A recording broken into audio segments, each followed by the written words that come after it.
Shalom Bapak Ibu, Saudara-saudara kekasih dalam nama Tuhan kita, Tuhan Yesus Kristus. Dan selamat bertemu kembali di YouTube saya, Pendeta Rudolf H. Pasaribu Channel. Dengan dan lewat channel ini, saya komit untuk senantiasa menyebarkan pengajaran firman Tuhan. Karena saya percaya, berlandaskan Yesaya pasal 55 ayat 11, bahwa firman Tuhan yang saya dan Bapak Ibu Saudara-saudara semuanya juga ikut sebar lewat apapun, termasuk lewat video ini, tidak akan kembali dengan sia-sia, tetapi akan bekerja sendiri lewat kuasa dan berkat urapan Roh Kudus.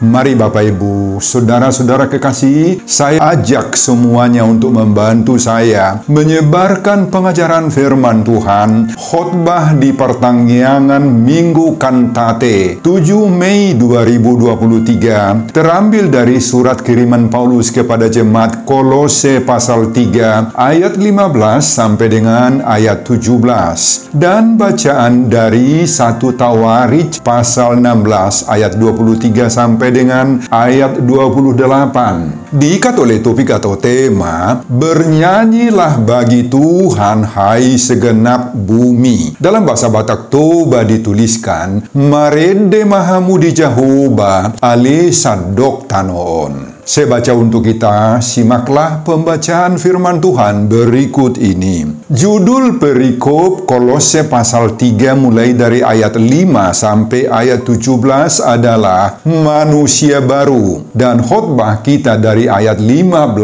sampai dengan ayat 17. Hendaklah damai sejahtera Kristus memerintah dalam hatimu, karena untuk itulah kamu telah dipanggil menjadi satu tubuh, dan bersyukurlah. Hendaklah perkataan Kristus diam dengan segala kekayaannya di antara kamu, sehingga kamu dengan segala hikmat mengajar dan menegur seorang akan yang lain, dan sambil menyanyikan mazmur dan puji-pujian dan nyanyian rohani, kamu mengucap syukur kepada Allah di dalam hatimu. Dan segala sesuatu yang kamu lakukan dengan perkataan atau perbuatan, lakukanlah semuanya itu dalam nama Tuhan Yesus, sambil mengucap syukur oleh Dia kepada Allah Bapa kita. Bapak, Ibu, dan Saudara-saudara, demikianlah nats khotbah kita di pertanggiangan Minggu Kantate. Kantate artinya nyanyikanlah nyanyian baru bagi Tuhan. Didasarkan pada Mazmur 98 ayat 1 tanggal 7 Mei 2023, dihubungkan dengan topik minggu, bernyanyilah bagi Tuhan hai segenap bumi, Marende Mahamudi Jehovah ale sadok tanoon. Saudara, anggota jemaat di kota Kolose ini adalah jemaat yang heterogen, artinya beragam-ragam latar belakang, status sosial, suku, bangsa, agama, dan budaya. Itu dapat kita baca pada ayat 11 sebelum khotbah ini. Di sana ditulis, dalam hal ini tiada lagi orang Yunani atau orang Yahudi, orang bersunat atau orang tak bersunat, orang barbar atau orang Skit, budak atau orang merdeka, tetapi Kristus adalah semua dan di dalam segala sesuatu. Saudara, fakta ini memberi petunjuk bagi kita bahwa di tengah-tengah jemaat Kolose ada perbedaan yang tajam dalam status sosial, dalam pola berpikir, dalam karakter, dan sifat kemanusiaan mereka. Ini berakibat sangat-sangat negatif terhadap persekutuan dan persaudaraan sesama jemaat Kolose. Dengan kondisi ini, Bapak Ibu, jemaat di Kolose sungguh-sungguh sangat rawan, mudah tersulut dengan pertentangan, pertengkaran, konflik antar sesama jemaat. Nah, itu sebabnya jemaat di Kolose hampir tidak mengalami damai sejahtera dan persaudaraan yang saling membangun. Dengan berbagai kondisi dan perbedaan latar belakang seperti itu, maka jemaat Kolose diperkirakan tidak mungkin lagi hidup dalam damai sejahtera, tidak mungkin hidup dalam persekutuan yang baik. Saudara, keadaan dan kondisi jemaat Kolose ini sampai kepada Apostel Paulus. Itu sebabnya Apostel Paulus dengan cepat sekali berusaha untuk memberi resep. Sekali lagi resep untuk merubah keadaan atau kondisi jemaat Kolose yang seperti ini. Paulus mengatakan pada ayat 14, dan di atas semuanya itu. Apa yang dimaksudkan Paulus dengan mengatakan dan di atas semuanya itu? Karena pada ayat-ayat sebelumnya, Paulus sudah membekali jemaat Kolose ini dengan berbagai-bagai tuntunan penting. Yakni, pada ayat 12, Paulus sudah memastikan bahwa jemaat Kolose itu adalah sebagai orang-orang pilihan Allah yang sudah dikuduskan dan dikasihi oleh Allah. Maka, Paulus mengatakan, kenakanlah belas kasihan, kemurahan, kerendahan hati, kelemah lembutan, dan kesabaran. Pada ayat 13, sabarlah kamu seorang terhadap yang lain dan ampunilah seorang akan yang lain apabila yang seorang menaruh dendam terhadap yang lain. Ya, sama seperti Tuhan telah mengampuni kamu. Kamu perbuatlah juga seperti demikian, kata Paulus. Dan pada ayat 14 muncul kata, dan di atas semuanya itu tadi.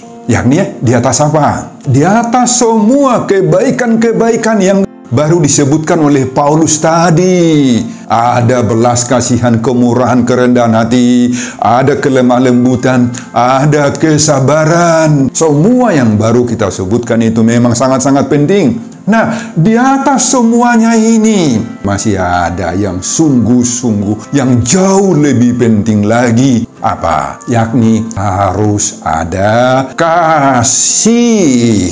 Saudara, Paulus mengatakan pada ayat 14, dan di atas semuanya itu kenakanlah kasih sebagai pengikat yang mempersatukan dan yang menyempurnakan. Saudara, Paulus menggunakan kata kenakanlah. Dalam bahasa Batak Toba, solukon. Solukon gambarannya seperti menggunakan pakaian. Sudah memakai semua pakaian-pakaian yang layak kita pakai, yang biasa kita pakai. Tetapi agar semakin baik, semakin lengkap, semakin tampak anggun, berwibawa, keren, maka harus menggunakan pakaian di luar lagi yang tampak, yakni jas, atau sebutan yang sering kita pakai dahulu, double breast. Pakaian jas atau double breast inilah yang menyempurnakan penampilan dan kehidupan yang bersangkutan. Seperti jas, double breast, itulah fungsinya kasih dalam hidup kita. Semua kebaikan-kebaikan yang lain itu seperti tadi tidak akan berguna, itu semuanya tanpa kasih. Tanpa ada kasih Bapak Ibu tidak berguna itu sama sekali.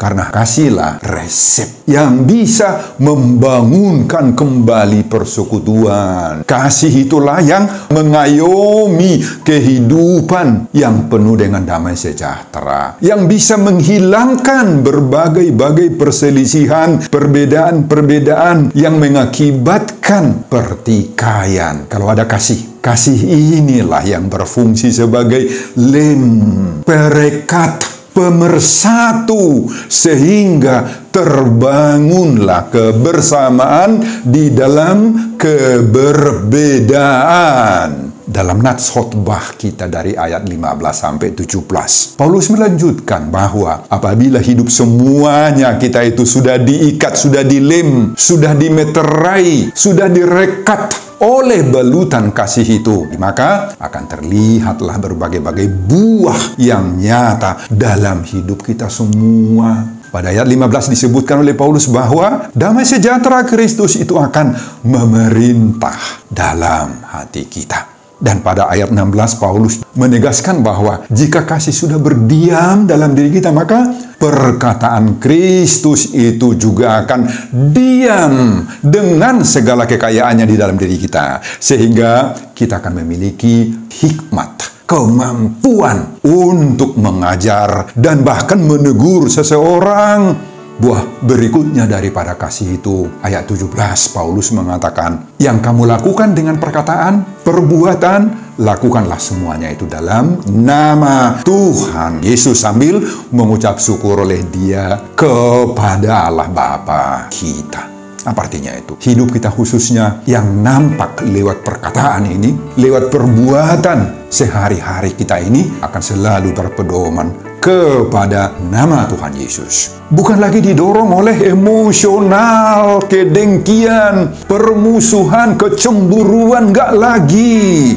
Selain itu, Paulus memberitahu ada buah dari kasih dalam diri kita yang lain, yakni kita akan selalu mengucap syukur atas semuanya campur tangan Tuhan di dalam hidup kita. Saudara, inilah nyanyian kantate kita, yakni bahwa kita hidup dalam kasih mengasihi dengan sesama kita, sehingga kita saling harga menghargai, hormat menghormati, meskipun di antara kita dan sesama kita banyak sekali perbedaan antara saya dengan orang-orang lain, tetapi kita sudah hidup dalam damai sejahtera. Perbedaan-perbedaan senantiasa dan selalu akan ada di antara kita. Ingat itu Bapak Ibu, pasti akan ada perbedaan pendapat, perbedaan keinginan, konsep-konsep berpikir, tetapi semuanya itu tidak menyebabkan kita bermusuhan, tidak akan terjadi berselisih paham, enggak lagi. Kita akan saling mengerti, saling memahami, saling menerima perbedaan itu.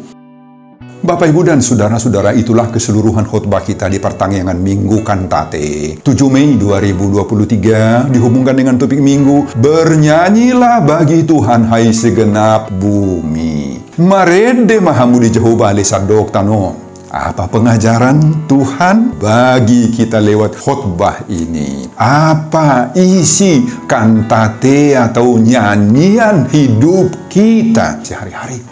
Pengajaran pertama, hendaklah damai sejahtera Kristus memerintah hidup kita. Ayat 15. Saudara, kata damai sejahtera yang digunakan oleh Paulus dalam bahasa Yunani adalah eirene tu Christu, damai sejahtera Kristus. Yang dalam bahasa Ibrani setara dengan kata shalom. Damai sejahtera Kristus atau eirene atau shalom ini menyangkut dengan hal-hal jasmani dan rohani. Berlaku baik hari ini, baik besok, maupun pada waktu-waktu yang akan datang. Damai sejahtera Kristus itu membuat hati kita tenang, nyaman, bahagia meskipun sedang atau pada saat kita berhadapan dengan berbagai-bagai problema hidup. Damai sejahtera ini hanya timbul dalam diri orang-orang yang percaya kepada Tuhan Yesus Kristus saja. Kenapa? Sebab damai sejahtera seperti ini diberikan oleh Yesus. Hal itu kita temukan di dalam Yohanes 14 ayat 27. Damai sejahtera ku tinggalkan bagimu, damai sejahteraku ku berikan kepadamu. Dan apa yang ku berikan tidak seperti yang diberikan oleh dunia ini kepadamu. Janganlah gelisah dan gentar hatimu. Saudara, damai sejahtera yang berasal dari Yesus ini sangat mahal, sangat berharga sekali karena tidak dapat dibeli dengan uang atau dengan harta yang banyak. Meski kita punya harta-harta yang melimpah, harta duniawi dan berbagai-bagai fasilitas hidup, fasilitas rumah tangga yang cukup bisa dicari, bisa diperoleh asal ada uang, asal ada uang. Tetapi damai sejahtera yang dari Tuhan Yesus, eirene tu Christu ini tidak bisa dibeli dengan uang, dengan apapun. Meski kita memiliki uang yang banyak bahkan berlimpah. Ya, karena terbukti banyak orang yang punya duit, punya uang yang banyak, memiliki simpanan deposito di berbagai-bagai bank, punya fasilitas rumah tangga yang cukup, pekerjaan yang bagus, kedudukan atau pangkat yang hebat, tetapi tidak mendapat damai sejahtera, Bapak, Ibu, dan saudara-saudara. hidup mereka selalu diliputi oleh kecemasan, oleh ketakutan, tidak berbahagia, selalu dirundung berbagai-bagai pertengkaran. Suasana rumah tangga mereka panas. Walaupun di semua kamar-kamar rumahnya ada AC, ada pendingin, tetapi tetap gerah, tidak nyaman hati dan kehidupan mereka. Kenapa? Kenapa Bapak Ibu? Karena harta, uang, kedudukan atau pangkat dan jabatan-jabatan dan lain-lain itu tidak menentukan damai sejahtera dan kebahagiaan hidup toh. Semua itu hanya membuat orang sukacita dan bahagia sesaat saja. Sesaat saja Bapak Ibu. Itu sebabnya Rasul Paulus mendorong dan menganjurkan jemaat Kolose dan bahkan kita saat ini, saya, Bapak, Ibu, dan saudara-saudara, sekarang hendaklah damai sejahtera Kristus memerintah di dalam hatimu. Nah, ada kata memerintah di sini dipakai brabewt.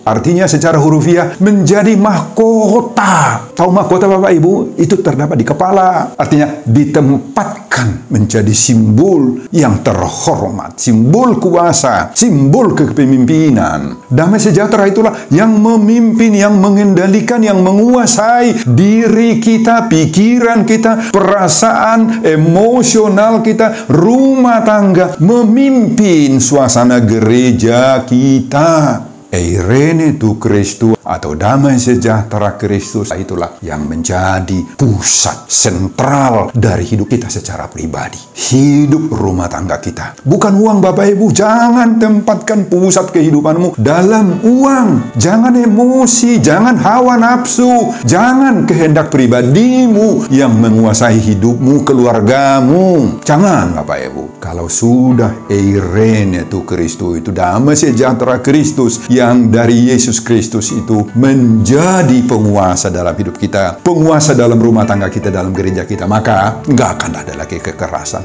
keinginan untuk tipu menipu, tidak ada kesombongan, dengki dan saling membenci itu sudah hilang dari dalam diri kita. Damai sejahtera itulah yang memerintah kita dalam ucapan, dalam pekerjaan tangan kita, dalam pergaulan sesama kita dengan orang lain. Damai sejahtera itulah yang mengatasi segala kekurangan-kekurangan atau kelemahan-kelemahan yang kita miliki. Ada saja kelemahan kekurangan kita Bapak Ibu. Toh kan ada kan? Sebab kita masing-masing tidak ada yang sempurna. Kelemahan dan ketidaksempurnaan hidup itu tidak membuat kita saling menyalahkan, tetapi justru saling melengkapi, saling mengisi dalam kekurangan kelemahan orang lain. Amin Bapak Ibu. Inilah nyanyian kantate kita di Minggu tanggal 7 Mei 2023. Sebagaimana seruan topik Minggu, bernyanyilah bagi Tuhan hai segenap bumi. Pengajaran kedua, penuhilah hidupmu dengan perkataan dan kekayaan Kristus. Ayat 16. Saudara, pada ayat 16 Paulus menuliskan, hendaklah perkataan Kristus diam dengan segala kekayaannya di antara kamu. Apa yang dimaksud dengan perkataan Kristus di sini? Kata Yunani yang dipakai adalah logos. Kata logos bukan hanya sekedar ucapan kata-kata yang keluar dari Allah, tetapi justru logos itu menunjuk kepada pribadi Allah sendiri dalam Yesus Kristus. Yohanes pasal 1 ayat 14 ditulis, dan firman itu menjadi daging. Dalam bahasa Yunani dipakai kaihologos sarx egeneto. Itulah diri pribadi Yesus Kristus. Jadi Bapak Ibu dan saudara-saudara, Paulus mengajar jemaat Kolose dan sekali lagi bahkan kita sendiri sekarang agar perkataan Kristus, yakni pribadi diri daripada Yesus Kristus itu, diamlah dengan segala kekayaannya di dalam diri semua pendengar khotbah ini. Amin Bapak Ibu. Diamlah Kristus dalam diri kita. Itulah logos itu. Kata diam di sini diterjemahkan dari bahasa Yunani enoikeito, memiliki makna mengandung arti yang lebih dalam, yakni tinggal bersama-sama, bekerja di dalam diri kita. Tuhan itu berkarya dan mempengaruhi hidupku, dan hidupku akan mempengaruhi juga orang lain. Nah, Bapak, Ibu, dan saudara-saudara. Itulah kehidupan daripada orang yang menerima Kristus itu, tinggal berdiam di dalam dirinya. Saudara, inilah pengajaran Tuhan bagi kita, agar dengan tulus hati mau menerima Tuhan, berdiam, berkarya, bekerja di dalam hati saya, dalam pikiran saya, di dalam seluruh aktivitas hidup saya. Inilah yang Tuhan kehendaki dari setiap kita. Mau Bapak Ibu menerimanya? Tuhan mau, Tuhan menghendaki, Tuhan menginginkan agar setiap orang kita tidak hanya sekedar pergi ke gereja, ke persekutuan, ke pertangyangan, tidak hanya sekedar mendengar firman, membaca, menghafal, atau sekedar mengetahui tentang Alkitab, tentang firman. Meskipun itu semuanya sangat-sangat penting itu Bapak Ibu, dan itu harus kita laksanakan, kita lakukan. Tetapi yang lebih Tuhan sukai, Tuhan inginkan dari kita adalah agar hidup kita ini menjadi tempat Tuhan berdiam, bermukim, berkarya. Tuhan mau menggunakan kita. Saudara, kalau Tuhan sudah berdiam, sudah bermukim dalam hidup kita, maka banyak hal-hal yang luar biasa terjadi di dalam hidup kita. Pertama, banyak hal yang selama ini tidak pernah terpikirkan oleh otak kita akan kita saksikan terjadi, yang membuat kita kagum, membuat kita terperana, longang, heran, karena sangat-sangat membangkitkan semangat dan damai sejahtera bagi kita. Kedua, Tuhan memberi segala kekayaannya dalam hidup kita. Kekayaan Tuhan kan penting bagi kita toh. Ini menunjuk kepada kemampuan, hikmat, akal budi yang dapat mengajar, bahkan menuntun orang lain, dan bahkan lagi menegur orang-orang lain. Dan mereka gak akan sakit hati menerima teguran kita, karena Roh Kudus atau Tuhan sendiri yang bekerja di dalam kita untuk menegur mereka. Kita akan menjadi guru, menjadi teladan, penuntun rohani bagi orang-orang lain, ya, dalam iman, dalam moral, dalam tingkah laku sehari-hari. Oh, begitu indah kekayaan Tuhan akan diberikan kepada kita Bapak Ibu. Yang ketiga, kalau Tuhan sudah berdiam dalam diri kita, maka kita bukan saja mampu bernyanyi lewat suara yang merdu, mengumandangkan pujian bagi Tuhan. Nggak sekedar itu. Tetapi lebih daripada itu, justru seantero kehidupan kita inilah menjadi nyanyian, menjadi mazmur, menjadi kantate, pujian bagi Tuhan. Oh, indah sekali kalau kita sudah menerima Tuhan berdiam dalam diri kita. Keempat, apalagi kita bisa menguasai, mengendalikan, mengontrol hidup kita, mengontrol ucapan-ucapan perkataan yang keluar dari mulut bibir kita, mengontrol semua pekerjaan-pekerjaan kita sebagaimana dalam ayat 16 ini di sana ditulis. Dan segala sesuatu yang kamu lakukan dengan perkataan atau perbuatan, lakukanlah semuanya itu dalam nama Tuhan Yesus. Saudara, dengan demikian, hidup kita sungguh-sungguh telah mengaktualisasikan seruan topik minggu kantate ini. Bernyanyilah bagi Tuhan, hai segenap bumi. Hidup kitalah yang menjadi kantate, pujian bagi nama Tuhan. Amin Bapak Ibu. Pengajaran yang ketiga, hendaklah hidup kita penuh syukur kepada Tuhan. Ayat 16D dan ayat 17B. Saudara, inilah pengajaran Paulus terakhir dalam khotbah ini. Agar hidup kita ini penuh syukur kepada Tuhan. Kenapa hidup kita penuh dengan syukur kepada Tuhan? Kenapa? Dari kata Yunani yang dipakai di sini, charis. Apa artinya charis atau syukur itu? Hidup kita ini adalah pemberian daripada Tuhan sendiri. Karunia Allah lah yang terjadi dalam seluruh seantero hidup kita ini. Apapun yang menyangkut dengan kehidupan kita, bukan kita yang menentukan. Baik kesehatan, baik kepemilikan harta jabatan, kita memiliki hela atau parumayan yang sejodoh dengan putra atau putri kita. Oh, ini semuanya adalah pemberian haris daripada kasih karunia Tuhan semata-mata saja. Itu sebabnya syukurilah itu Bapak Ibu sebagai pemberian Tuhan. Kalau Bapak Ibu sekarang sedang sehat walafiat, oh puji Tuhan, itu adalah haris daripada Tuhan.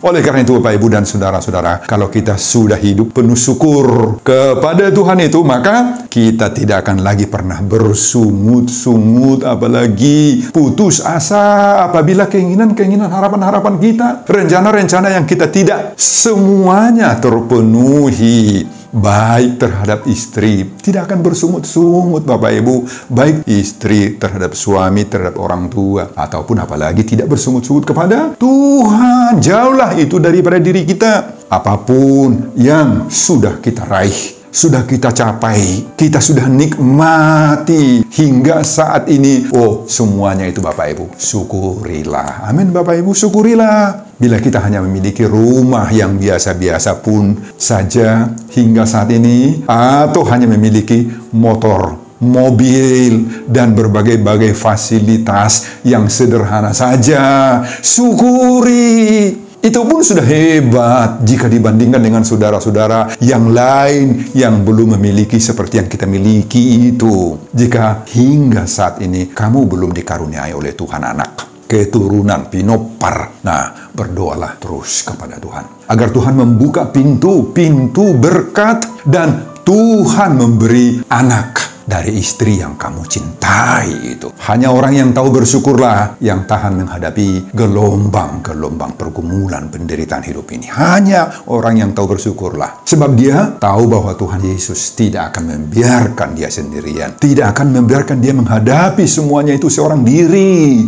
Dan sebaliknya, hanya orang yang tahu bersyukurlah yang tidak akan pernah sombong ketika dia berhasil, ketika dia sukses, ketika dia banyak rezeki dan hampir semua impian cita-citanya terkabul. Dia nggak akan pernah menyombongkan semuanya itu. Dia akan semakin rendah hati, akan bahkan semakin dekat sekali kepada Tuhan. Hidup yang penuh syukur inilah yang menjadi nyanyian, menjadikan kantate hidup kita bagi Tuhan, sehingga seruan topik minggu kantate ini, bernyanyilah bagi Tuhan hai segenap bumi, marede mahamudi jauh bali sadok tanon, telah terrealisir, teraktualisasi dalam hidup kita semuanya. Amin Bapak Ibu dan saudara-saudara. Sebelum saya mengakhiri khotbah ini, kembali saya mengajak Bapak Ibu saudara-saudara untuk membantu saya untuk menyebarkan firman Tuhan khotbah pertanyaan minggu kantate 7